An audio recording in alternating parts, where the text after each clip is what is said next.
I live to spread the word of Shutokou, but unfortunately this one comes a little before things get settled in. Shutokou Battle 97, Drift King, Tsuchiya Keiichi, and Bandoh Masaaki New Limited Version 97 is a racing game for the Sega Saturn and Sony PlayStation, and there is absolutely no way in hell I am saying the whole title again this entire video. Developed by Genki and published by Imagineer, it is set on highways inspired by the Shuto Expressway in Tokyo as you battle other street racers to be the fastest. I'm on the Saturn version, but the PS1 version is also viable and has even been localized as Tokyo Highway Battle. Not to draw the ire of best motoring, but if you're not familiar with Mr. Tsuchiya, here's a 1-second clip of him and Mitsuo Iwata, the voice actor for Itsuki on Initial D. Known as the Drift King, he's a professional driver that played a major role in why drifting is so popular today, if I'm allowed to make an understatement. He's also acted as a technical consultant and coordinator for racing media, making him the perfect choice for a racing game that emphasizes drifting. Tsuchiya is featured prominently in Shutokou 97, with his performance making the opening FMV sequence a lot more exciting than dead heats. He also pops up to give you words of encouragement and advice in between races, and acts as the game's final opponent during the last heat of races. Masaaki Bandoh is the founder of the Bandoh Racing Project, a team that's competed in Japanese touring car and Grand Touring Car championships, including currently Super GT. He acts as the parts supplier, running the shop and explaining what each part is and how it affects performance. So as far as star power is concerned, this game has it. To begin, the game looks nice. All of the tracks are highways and look the part, though every exit being blocked off leads to some necessary suspension of disbelief. The car models are easily identifiable, even if once again the licensing didn't go through, and look pretty alright. They are fairly basic models, but they have the important details where needed. As a result, you get a pretty good performance boost, making the game run nice and smooth, or about as much as you're gonna expect from the Saturn. It may be because I played this right after Dead Heat, so the improvement is exaggerated, but I really like the way this game runs. What sells the game's visuals is the environments. Not only do you have buildings modeled constantly on both sides of the road, but the skyboxes match the graphic fidelity this time around. Street lamps are also a constant presence, and you'll have plenty of road signs, all making the setting that more impressive. Even Tokyo Tower makes an appearance on one of the tracks. The time can also change from daytime to evening mid-race, though if you're paying attention you'll notice their loading is hidden while driving through tunnels. Good use of it though.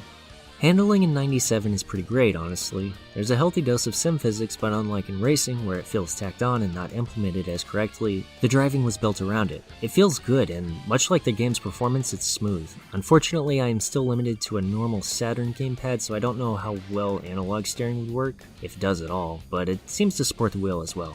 Really need to pick up one of those 3D controllers at some point. Drifting is important to turning, and you will have to enter wide in order to have the best lines. You can either start drifting by hitting both the brake and accelerator while turning, or pressing the drift button, which I guess acts as a handbrake, but only in the instances where it would cause drifts, not actually for stopping. Steer and countersteer correctly, and you'll fly through corners with style.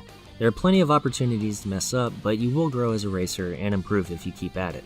Bandoh's parts store helps you tune your car to your liking, and it's surprisingly got some depth to it for a game from this era. You can adjust however you like, or let Bandoh pick out parts for the quickest acceleration, the highest top speed, or the best balance. I don't know any Japanese, but luckily the PS1 version has the exact same shop menus and item positioning, so I just referred to that for this version.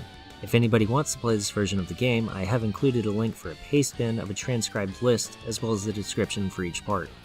Courses are good, though there's only 3, although there might be slight variations on them in between the heats. I'm not sure. You'll get plenty of practice in either way, and while most of them are designed well, there's one corner in the middle course near the beginning that, no matter how I did, I was never able to take it properly. The biggest problem with Shutokou 97 is its multi-tiered difficulty. This is a hard game, which, while normally I don't mind, almost seems a bit unfair at times and does bring down my opinion of it. I will be forward.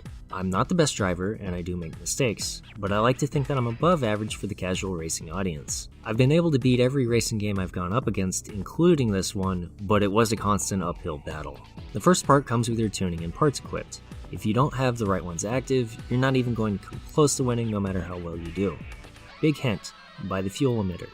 It will allow you to reach speeds higher than 180 km per hour, which becomes required if you want to win after the first heat. In fact, I recommend all of the parts under electronics as soon as possible, as it helps a lot. Also, some of the aero parts are very useful, so get those too. After that, it's up to you to decide what will help you win, and you've got your work cut out for you. Next comes the difficulty with the actual racing.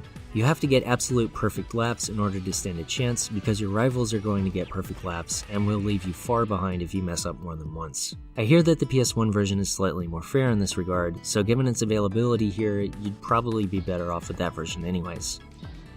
Everything is out to get you to slow down. Not only do you have to have solid lines, but hitting the wall twice is enough to kill your speed by almost 100 kph. You can bounce off of it once for a smaller penalty, but you don't really get a bounce, so most of the time you'll be taking that loss. The presence of traffic can either make or break your race, and more often than not it broke mine. I've been playing too many circuit games and not enough street racing games, I guess. It's one thing when you're having to adjust to get around them, but they change lanes so often right when you're trying to overtake them, it gets frustrating.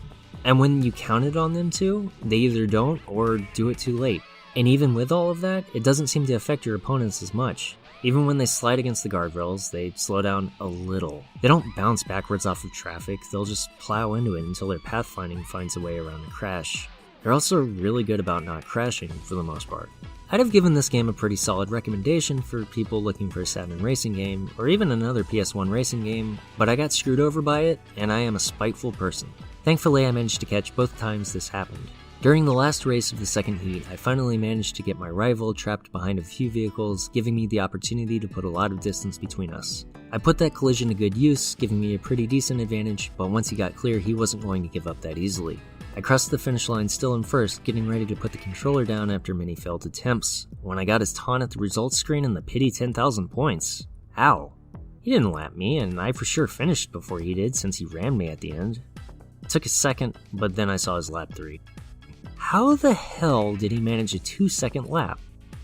I was honestly shocked. The game obviously glitched, but why? I wrote this off as a one-time freak occurrence, not mad, but more impressed. It took about another 30 minutes, but I managed to beat him again, this time making sure that I passed with no collisions near the checkpoint.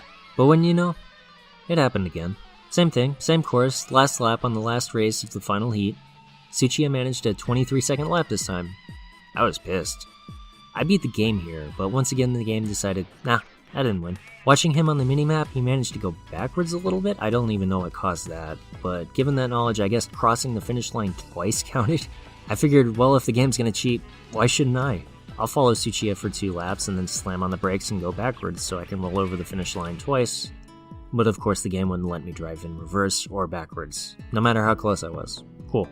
Thanks. I've got 2 more Genki racers to go through before I get to TXR1, but we'll get to those soon enough. I really wish I could recommend this one since there is a good underlying racing game here, but it just gets too hard. If the PS1 version is actually easier to the point of having the same challenge but being more fair to the player, then go for that one. Thank you for watching.